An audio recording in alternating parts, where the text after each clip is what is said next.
Olá, sejam bem-vindos a todos que nos acompanham através da Rádio 97 FM, a você que nos acompanha através do canal no YouTube, a você que, quem sabe, também acompanha através da rádio web, todos com o mesmo nome, a voz que clama, história e profecia.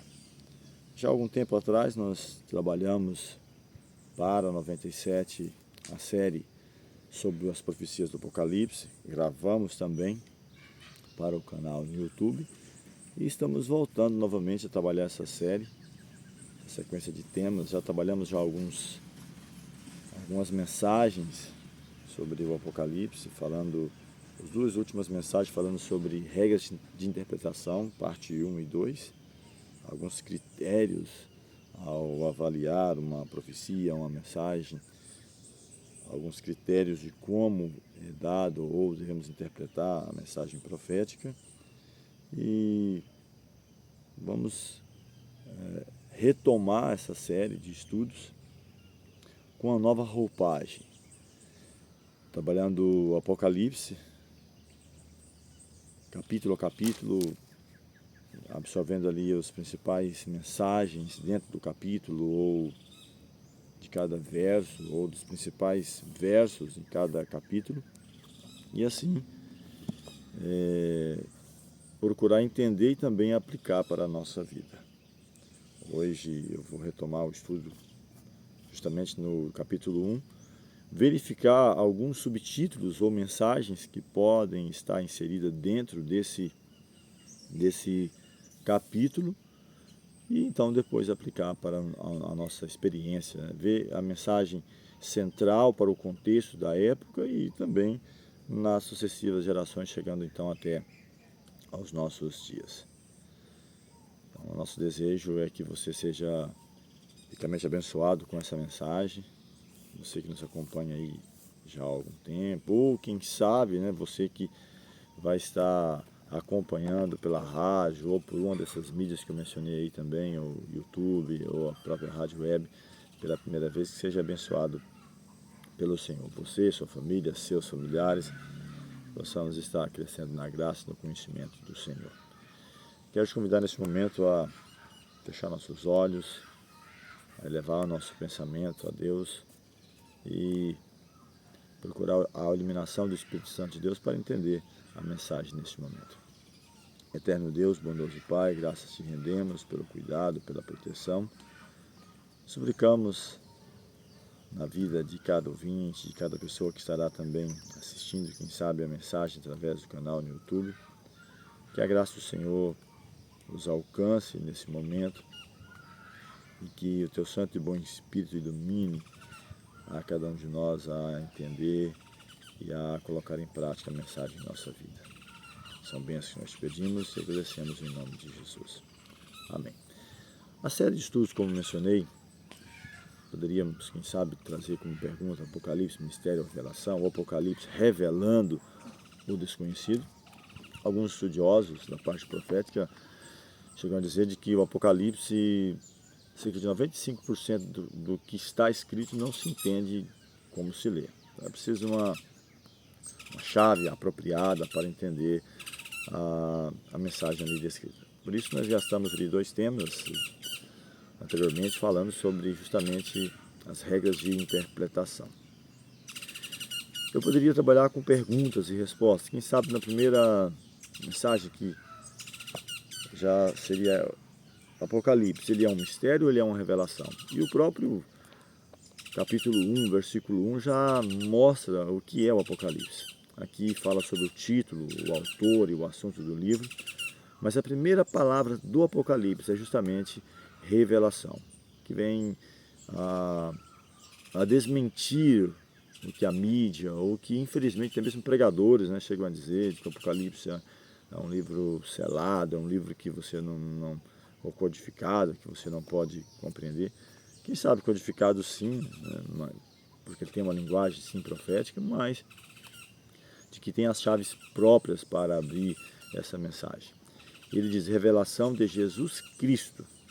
E aí poderíamos também formular uma outra pergunta. Já mostramos que ele é uma revelação. por quais fases ou quantas fases passa o Apocalipse até chegar a mim e a você. E ele já segue na sequência, revelação de Jesus Cristo que Deus lhe deu para mostrar aos seus servos as coisas que em breve devem acontecer. E que ele, enviando por intermédio do seu anjo, notificou ao seu servo João. Então percebe aqui, nós temos uma revelação de Jesus, a qual Deus lhe deu, transmitida essa mensagem ao anjo, ao seu anjo, geralmente esse anjo aqui que se refere ao anjo Gabriel. E João recebe a revelação e posteriormente ele repassa então às igrejas, vamos ver isso capítulo 2, capítulo 3, a mensagem às 7 igrejas, ou 7 igrejas que de fato existiam na Ásia, que também é uma representação de 7 períodos históricos da igreja, desde a sua fundação nos dias de Cristo e os apóstolos até então a segunda vinda de Cristo em glória e em majestade. Então nós temos a revelação de Jesus, Deus deu a revelação, o anjo ele traz a mensagem para João, que escreve essa mensagem, que transmite para as igrejas e posteriormente chegando a mim e a você. Então geralmente alguns escritores que trabalham sobre o Apocalipse, ele fala sobre essas 5 fases. Deus, Jesus, o anjo, João, que escreve as 7 igrejas, então chegando a mim e a você. E aí então na sequência, no próprio versículo 2, ele fala que o qual atestou, João atesta, ele confirma sobre essa mensagem, a sua veracidade, a sua verdade, atesta a palavra de Deus, o testemunho de Jesus Cristo quanto a tudo o que viu. Então João não escreve algo, quem sabe, imaginado por ele, mas algo que ele atesta, que ele vê, que ele recebe por revelações. E ele então escreve, e ele diz, versículo 3, mostrando, eu até fiz uma mensagem também sobre as bem-aventuranças do Apocalipse, ou mensagens ao vencedor, mas aqui ele diz que bem-aventurados, ou são bem-aventurados, são felizes, quem? E ele começa abrindo a mensagem no versículo 3, dizendo, aqueles que leem. Então, a você que vai estar ouvindo a mensagem, a você que vai estar assistindo essa mensagem, não tenha medo de ler as profecias do Apocalipse, porque ele diz que é bem-aventurado, é feliz, aqueles que leem, aqueles que ouvem. Talvez você não saiba ler, mas tem o privilégio de ouvir alguém pregando essa mensagem. Então você também é bem-aventurado, você é feliz, aqueles que leem, aqueles que ouvem. E a mensagem acrescenta ainda, aqueles que guardam as coisas nela escrita, pois o tempo está próximo. Apesar de ter, quem sabe, aproximadamente 2000 anos que foi escrito a mensagem aqui do Apocalipse, e João escreve aproximadamente, quem sabe, no ano 100 da era cristã, mas ele está dizendo que o tempo está próximo, e devemos entender que o tempo de Deus não é ao mesmo tempo meu e seu, mas há uma brevidade, uma serenidade nessa mensagem de levar, de chegar até as pessoas, as profecias e o preparo necessário em cada geração para a volta de Jesus. Então ele profere essa bem-aventurança, a felicidade, é feliz aqueles que leem, aqueles que ouvem e aqueles que guardam a profecia, que tem o desejo sincero de entender e de guardar a mensagem de Deus. A partir do versículo 4, ele fala sobre a dedicatória, e é justamente essa última fase antes de chegar a mim e a você, que é justamente as 7 igrejas, dedicatória às 7 igrejas da Ásia. E então está escrito no versículo 4 do capítulo 1, João, as 7 igrejas que se encontram na Ásia, graça e paz a vós outros, da parte daquele que é, que era, que há de vir, da parte dos 7 espíritos que se acham diante do seu trono, e da parte de Jesus Cristo, a fiel testemunha, o primogênito dos mortos e o soberano dos reis da terra. Parte também do versículo 5, fechando aqui ainda, aquele que nos ama e pelo seu sangue nos libertou. Em algumas traduções nos fala que nos comprou, nos libertou, através do seu sangue, nos libertou. Ele diz a mensagem, versículo 5. Versículo 4, ele dedica a mensagem, né, dedicatória às 7 igrejas que se encontram na Ásia. Ele fala da parte daquele que era e que há de vir, dos 7 espíritos, ou da plenitude do Espírito de Deus, da totalidade daquilo que Deus pode abranger com a sua onipotência, na sua onipresença, sua onisciência. Aqui nesses versos, alguns, aqueles que, ou não sei se alguns, a maioria que acreditam, né, em 3 pessoas coeternas da Trindade, atribuem, né, que seja falando de uma terceira pessoa coeterna, mas o próprio verso nos mostra a maneira que está dizendo que a dedicatória daquele que era e que há de vir, e da parte dos 7 espíritos que se acham diante do seu trono. Então, uma representatividade de totalidade, da capacidade de Deus, de Cristo, de alcançar, de abranger todo o globo através do seu Santo Espírito, mas não como um ser distinto ou coeterno. Essa é a maneira que nós vemos aqui, que está escrito, é claro, não é o tema do momento, já trabalhamos toda essa série, só fazendo essa observação.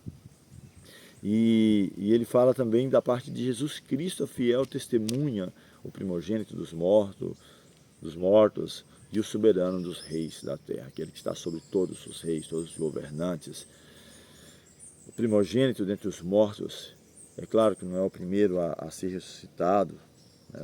Moisés foi o primeiro a ser ressuscitado, mas aquele a quem, ou de quem todos aqueles que morreram dependem da ressurreição de Cristo, que foi a garantia para todos. Caso você queira ver sobre isso, temos um tema só sobre essa mensagem, ressurreição e glorificação. Você pode entrar na nossa playlist no canal, A Voz que Clama, História e Profecia. Temos um tema só sobre ressurreição e glorificação, mas também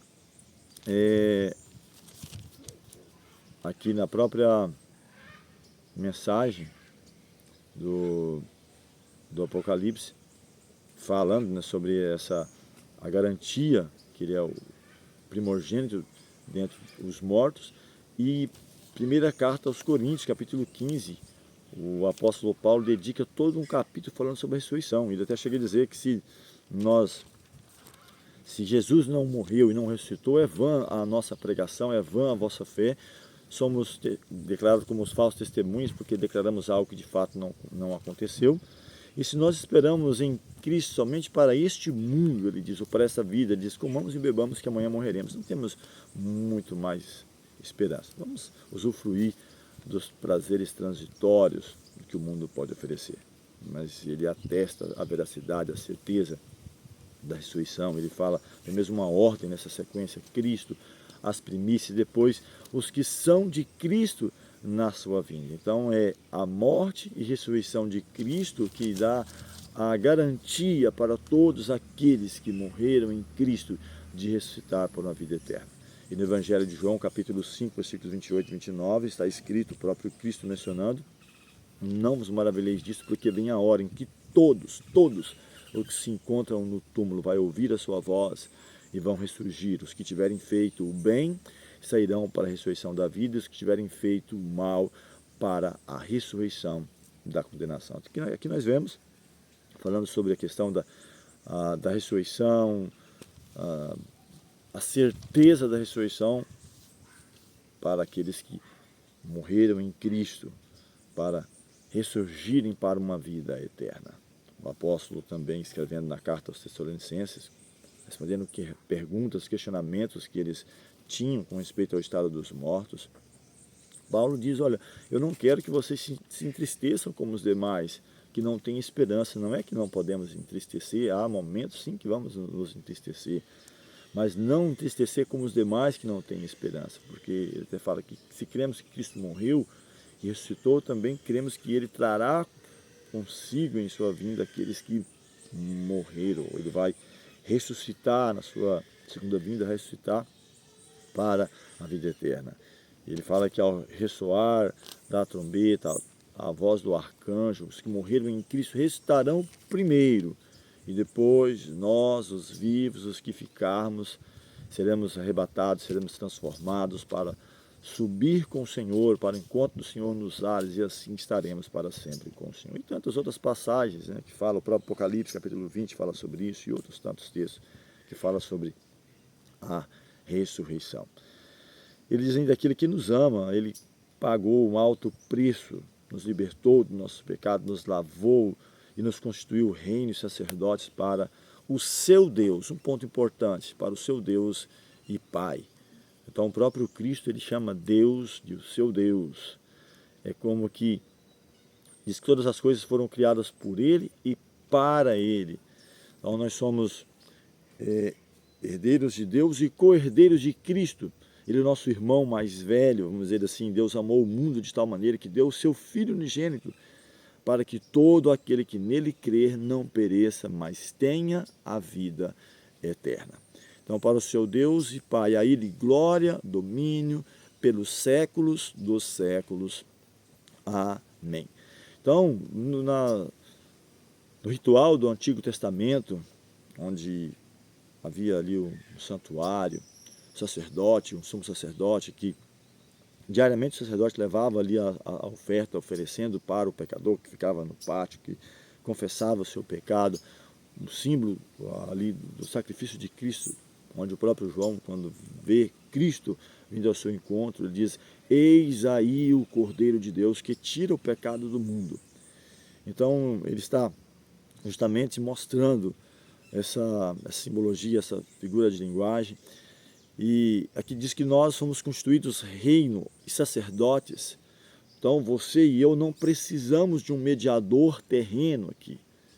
Como no Antigo Testamento, que você levava a sua oferta ao sacerdote que intercedia.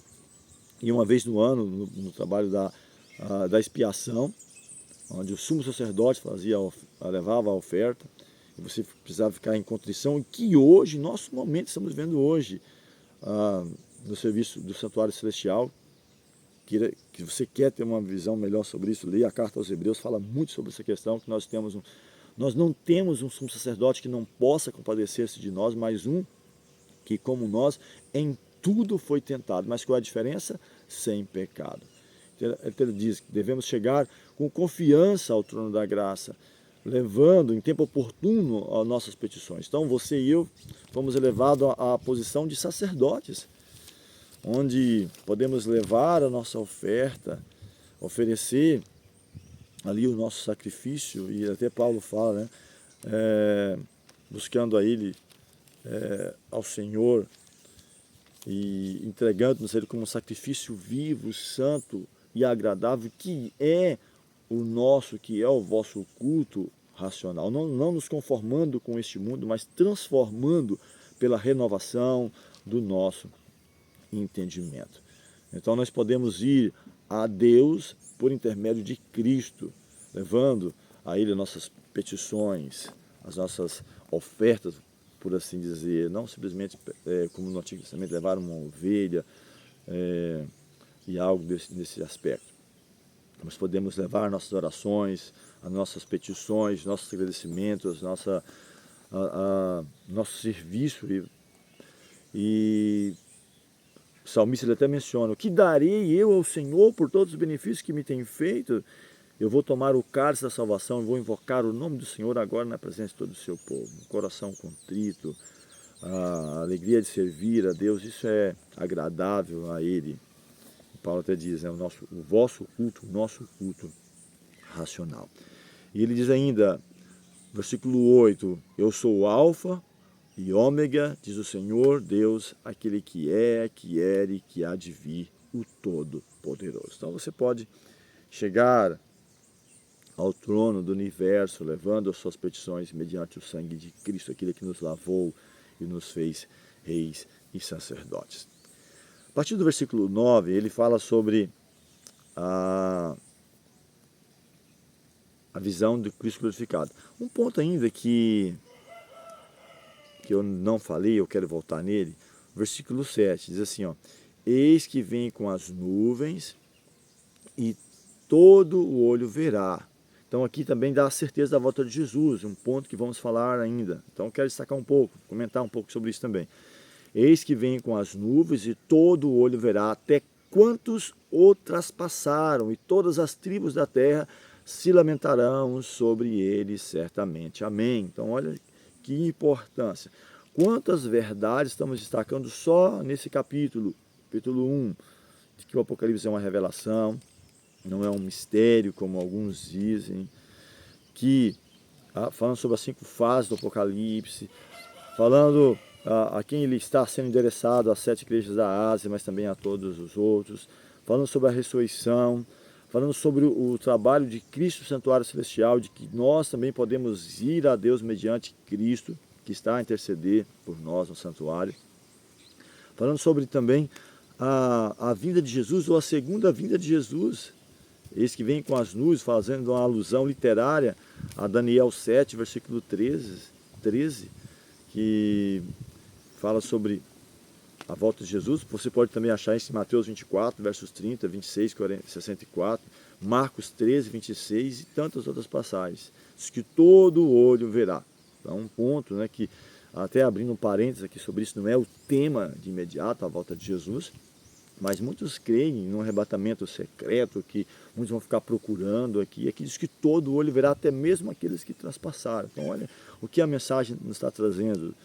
Então, assim, eu já trabalhei essa série, mas estou trabalhando com uma mensagem mais profunda, aprofundando nos temas, nos títulos, subtítulos, versículo a versículo, aqui quantos temas nós estamos abordando nesse único capítulo. Então, fala que todo o olho o verá. Então, a segunda vinda de Jesus será um evento universalmente visível, ao contrário, né, da primeira, né, que a segunda vinda de Cristo, que você pode achar também isso em Mateus 25, 31, 1 Tessalonicenses 4, 16, 17, que foi o que eu mencionei. Sobre a questão de que aqueles que o traspassaram, faz uma alusão a Zacarias 12, versículo 10, a sua crucifixão, João 19, 34. Então, essa linguagem aqui, ela sugere uma ressurreição especial daqueles que o traspassaram, aqueles que zombaram, quem sabe que bateram ali em Cristo. Então, aqueles que o traspassaram terá esse privilégio, vamos dizer assim, né? Se é que é um privilégio, porque vão ver, morrer novamente, de vê-lo voltar em glória. Aqueles que zombaram, colocaram a coroa com um tom de zombar de Cristo, por ele ser chamado de Rei dos Judeus. Então não é também o tema para o momento, falando sobre essa ressurreição parcial, mas será aqueles que terá esse privilégio de vê-lo em glória, né? Se é que posso chamar disso, como eu mencionei anteriormente. Então, seguindo agora, versículo 9, falando sobre a visão de Jesus glorificado. Eu, João, ele se identifica quem é ele, vosso irmão, companheiro na tribulação, no reino, na perseverança em Jesus. Achei-me na ilha chamada Patmos, por causa da palavra de Deus e do testemunho de Jesus. Então, ele menciona de que ele estava na ilha de Patmos. Aqui temos até um comentário sobre ela, de onde foi, no mar Egeu, né? E ele fala o porquê, por causa da palavra de Deus. Deixa bem subentendido que o evangelho era o motivo dele estar na ilha, de estar em exílio. Não era férias, não estava ali a passeio. Foi por causa da palavra, do testemunho, de procurar ser fiel à palavra de Deus, uma mensagem que não era tão agradável para o Império Romano naquele momento, o quarto império da profecia de Daniel, que nós já falamos diversos momentos sobre isso. Roma, ainda na sua primeira parte, Roma Império, que foi de 168 a.C. a 476 depois de Cristo. Então aqui era esse o motivo, por causa da palavra de Deus, ele achou a estar na ilha de Patmos. Ele fala no versículo 10, achei-me em espírito no dia do Senhor, e ouvi por detrás de mim grande voz como de trombeta, dizendo, o que vês, escreve em livro e manda às 7 igrejas, Éfeso, Esmirna, Pérgamo, Tiatira, Sardes, Filadélfia e Laodiceia. Então aqui ele descreve as 7 igrejas, que é justamente a quinta fase. Deus, Jesus, o anjo, João, as 7 igrejas, então, chegando posteriormente a mim e a você, tendo o privilégio de receber essa mensagem, de ser feliz aquele que lê, aquele que ouve, e mais feliz aquele que procura praticar as mensagens que nelas estão escritas. E só abrindo parênteses rapidamente aqui, o dia do Senhor, ele fala o dia do Senhor. E embora posteriormente, né, cristãos, até dentro do próprio império, eu falei sobre essa mudança em outros momentos, posteriormente tenham passado a associar o dia do Senhor ao domingo, dizendo que é uma homenagem à ressurreição de Jesus, mas nenhuma passagem na Bíblia você acha referência a isso. Mas você pode achar referência de qual seja o dia do Senhor. Vou citar alguns aqui: Isaías 58, 13 e 14, Marcos 2, 27 e 28, até o próprio Cristo fala que do próprio sábado ele é Senhor, ele é o Senhor do sábado. Isaías 58, 13 e 14, Isaías 56 também fala sobre isso, dos estrangeiros que se chegasse o Senhor, sendo desse modo servo seu, todos aqueles que guardassem o sábado. Então ele está falando bem claro qual é o dia do Senhor, em qual dia João foi arrebatado. Então está sendo bem claro essa mensagem. Só no Novo Testamento tem mais de 50 passagens que fazem referência ao sábado como o dia do Senhor, ou como falando só sobre o dia do Senhor, ou dentro do contexto de mandamento, da lei do Senhor, dos 10 mandamentos, da lei moral, que eu tenho falado que essa lei ela é atemporal, ela é independente, não é algo exclusivo para o judeu, para o adventismo, mas é para todos, deveria, ou pelo menos deveria ser para todas as nações, para todas as igrejas, independente de placa, porque no próprio, você pode ler Isaías 58, ler todo o capítulo, você vai tirar a sua dúvida. Isaías 56, caso você tenha dúvida sobre isso. Ele fala que a minha casa será chamada casa de oração para todos os povos. Então Deus não está preocupado, e quando Cristo esteve aqui, ele não ficava perguntando qual é o seu credo, qual é a sua religião, se você é da comunidade de Israel. Tanto é que a mulher, ela pergunta, a mulher de Samaria: Senhor, os judeus dizem que é naquele monte, os samaritanos dizem que é naquele, o Senhor que diz? Ele diz: mulher, vem a hora que nem neste nem naquele, porque Deus é Espírito e importa que os seus adoradores o adorem em Espírito e em verdade. Então, não está preocupado com placa A, placa B, não, mas com a observância dos mandamentos. E vamos chegar a esse ponto também, onde no próprio Apocalipse, estamos lendo capítulo a capítulo, hoje é o capítulo 1, onde ele fala que aqui está a perseverança dos santos. E ele fala quem são os santos, os que guardam os mandamentos de Deus e têm o testemunho de Jesus. Então ele está dizendo bem claro, então não está mostrando uma denominação específica, mas características, tá? Daqueles que guardam os mandamentos, os santos que guardam os mandamentos de Deus e têm a fé em Jesus. Então todas as pessoas, todas as épocas são chamadas para isso. E ele diz ainda aqui: voltei-me para ver quem falava comigo, e voltando vi 7 candeeiros de ouro, e no meio dos candeeiros um semelhante a filho de homem, com vestes talares e cingido à altura do peito com uma cinta de ouro. A sua cabeça e cabelos eram brancos como a alva lã, como a neve, os olhos como chama de fogo, os pés semelhante ao bronze polido como refinado numa fornalha, a voz como voz de muitas águas. Tinha na mão direita 7 estrelas, e da sua boca saía uma afiada espada de 2 gumes. O seu rosto brilhava como o sol na sua força. Verso 17 ele fala: quando o ouvi, caí aos seus pés como um morto. Porém ele pôs sobre mim a mão direita, dizendo: não temas, eu sou o primeiro e eu sou o último.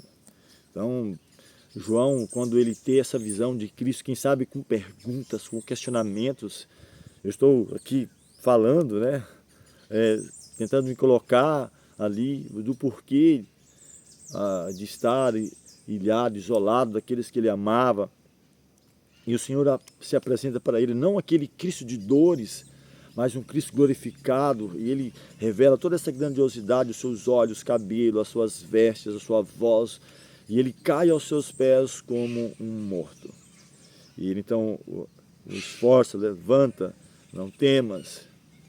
E os 7 candeeiros aqui faz alusão ao próprio santuário do Antigo Testamento, aqui há várias passagens, mas também representa as igrejas, as 7 igrejas. Apocalipse 1, verso 20, ele explica, nós estamos chegando ao final do versículo, ele vai falar também o que significa os candeeiros. Aqui eu poderia citar vários textos, Isaías, ou melhor, Êxodo 25, 31, 21, 37, 1 Reis 7, 49 e outras tantas passagens que falam sobre o ritual do santuário, como acontecia o santuário. Aqui do versículo 13 até o 16, ela está mostrando diversas semelhanças com as descrições de Daniel 7, 9 a 14, você caso queira, pode ir lá em Daniel 7, você vai ver também a visão quando Daniel vê a questão do julgamento, um ancião de dias, um como filho do homem, milhares e milhares que serviam, milhões e milhões que estavam diante dele, falando do julgamento, do juízo, que está justamente ligado ao período que estamos vivendo, que antecede a segunda vinda de Jesus. As igrejas, aqui o capítulo 2 e 3, a gente vai ver essa mensagem. Então cada igreja recebe uma caracterização única de Jesus, ou de como ele pode se apresentar em cada uma dessas 7 igrejas. Filho do homem, que é um título preferido de Jesus, você pode achar em Marcos 2, 28, Lucas 19, 10. Daniel 7, 13 também fala sobre o Cristo glorificado, né? Como veste sacerdote, as 7 estrelas, a espada de 2 gumes, representando ali o poder da palavra de Deus, Hebreus 4, versículo 12 e 13, que sua espada, ela pode dividir junta medulas, a espada, a palavra de Deus, o Antigo e o Novo Testamento. E fechando aqui a nossa mensagem, o capítulo 1 ainda, versículo 19, ele diz o seguinte, assim, o versículo 18 ainda, ele diz, não temas, eu sou o primeiro e o último, e aquele que vive, estive morto, mas eis que estou vivo pelos séculos dos séculos, e tenho as chaves da morte e do inferno. É um outro tema bastante polêmico, não vou entrar em detalhes, mas alguns acreditam que literalmente Jesus foi lá ao inferno, aquele lugar que eles acreditam, né, de fogo, onde o diabo está ali, alguns até chegam a falar com um garfo, tocando as pessoas ali, fogo, chamas, e ele toma a chave do diabo e agora ele tem a chave da morte e do inferno. Então, quem sabe a gente trabalha um tema só sobre esse tema, de fato, o inferno literal a queimar. Só, quem sabe, uma palhinha que você pode ir no próprio Apocalipse, capítulo 20, vou chegar até lá, né, quando estivermos trabalhando a série aqui, fechando ela, diz que a morte e o inferno foram lançados dentro do lago de fogo, e esta é a segunda morte. Então, para você, amigo, grave bem uma mensagem. Cristo não prometeu morte eterna para os salvos, ou vida eterna para os salvos e vida eterna para os ímpios. Como assim? Então, preste bem atenção.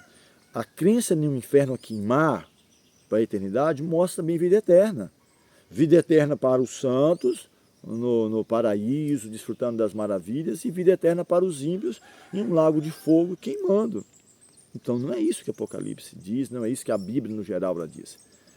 Então ela diz que é vida eterna e morte eterna. Tá? E muitas passagens. Então eu preciso entender o contexto. Por isso que eu mencionei, que trabalhei 2 temas sobre as regras de interpretação. Vai lá no nosso canal no YouTube, caso você tenha perdido essa mensagem.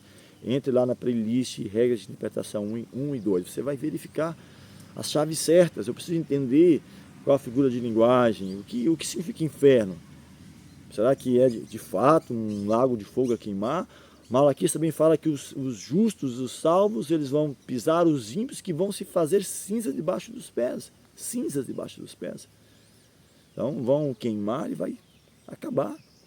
Não vai estar a queimar para a eternidade. Se fosse assim, seria vida no paraíso e vida no inferno, vida eterna. Não, é vida eterna e morte eterna.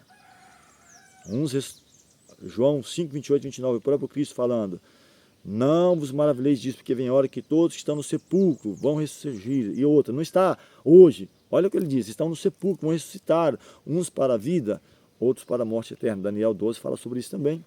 Mas em João 5, 28, 29 fala, não vos maravilheis disso, porque vem a hora que todos que estão no sepulcro, estão todos que morreram, estão no sepulcro, não está os que se perderam no inferno a queimar, os que salvaram estão no céu, ou os que estão mais ou menos, quem sabe, em outro local. Não, está dizendo que todos que estão no sepulcro vão ouvir a sua voz.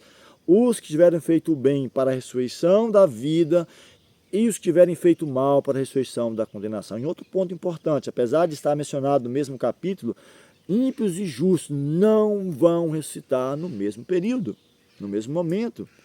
Os justos vão ressuscitar na segunda vinda de Jesus. Está bem claro isso em várias passagens bíblicas. Eu vou falar sobre isso também quando chegar nesse tema, mas caso queira antecipar, vai lá, procure na playlist, no nosso canal, A Voz que Clama, História e Profecia, Ressurreição e Glorificação. Então os ímpios ressuscitarão 1000 anos depois do milênio, para a condenação, para a morte eterna. Não uma vida eterna queimando no lago de fogo. E fechando aqui ainda, ele diz, escreve, verso 19, pois as coisas que viste, as que são e as que depois dessas vão de acontecer. Então, Apocalipse, por isso a nossa série, e a mensagem geral, a voz que clama, história e profecia. As profecias é um antecipar da história. Apocalipse diz bem claro, escreve, João, as coisas que tens visto, ou baseado naquilo que você viu, naquilo que já aconteceu, nas coisas que estão acontecendo agora, no momento, e das coisas que irão de acontecer. A primeira parte do Apocalipse, até o capítulo 11, é mais um contexto histórico, e do 12 ao 22, o contexto profético, sobrepondo, ampliando, enriquecendo a mensagem para nós. Então, o Apocalipse, ele é um antecipar da história, passado, presente e futuro. Vamos estar, a partir da próxima mensagem, capítulo 2, em diante, trabalhando o contexto histórico e depois o contexto profético dos 12 até o 22. Ele fala ainda, quanto ao mistério, ele explicando, olha as chaves certas, né? Quanto ao mistério das 7 estrelas que viste na minha mão direita e aos 7 candeeiros de ouro, as 7 estrelas são os anjos das 7 igrejas. E os 7 candeeiros são as 7 igrejas. Então, uma alusão tanto do contexto do Antigo Testamento quanto do Novo Testamento às 7 igrejas. Onde a gente vamos estar estudando na sequência, capítulo 2, capítulo 3, a igreja de Éfeso, Esmirna, Pérgamo, Tiatira, Sardes, Filadélfia, Laodiceia. Cada período onde o próprio Cristo menciona que ele está presente em cada um desses períodos da igreja, atuando, guiando, fortalecendo a igreja, cumprindo a promessa de Mateus 28, eis que estou convosco todos os dias até a consumação do século. De que maneira? Cristo está no santuário celestial intercedendo por mim e por você, mas em espírito está também atuando na minha e na sua vida. Que a graça do Senhor alcance a você, sua família, seus familiares, que o santo e bom Espírito do Senhor esteja atuando na sua vida, nessa mensagem. Se ela for relevante, inscreva no canal, divulgue para os seus amigos, familiares, aqueles que você tem apreço, que você tem carinho, a maneira que temos de estar pregando a palavra, como mencionei, para você que acompanha na rádio, a você que acompanha através do canal no YouTube. Caso queira falar conosco também, entre em contato no nosso telefone, nosso WhatsApp, 984-87-2712. Quem sabe questionar, quem sabe tirar alguma dúvida ou uma sugestão. Estamos aqui para estar interagindo, partilhando, compartilhando a mensagem e crescendo cada dia na graça do Senhor. Vamos falar com o Senhor mais uma vez. Eterno Deus, bondoso Pai, graças rendemos pelo cuidado, pela proteção, pela iluminação do Espírito Santo do Senhor em nossa vida cada dia, nos conduzindo, nos guiando, trazendo os frutos, os dons. Que sejamos de fato a cada dia agraciados com essa graça, com esse dom precioso que o Senhor nos prometeu. Guia a cada pessoa que está ouvindo a mensagem através da rádio da 97, assistindo, quem sabe, através do canal no YouTube, que a graça do Senhor seja abundante. Ou quem sabe, posteriormente, também na rádio web. Instrumentos usados para pregação, para a proclamação da palavra do Senhor. Que venhamos entender as verdades expostas aqui no Apocalipse, que ele é a revelação de Jesus, que o Senhor tem mostrado, notificado através do seu anjo, do seu servo João, que atestou, que escreveu, mandou às 7 igrejas e também para mim e para cada pessoa. Nos guia cada dia, essas bênçãos te pedimos e agradecemos em nome de Jesus. Amém.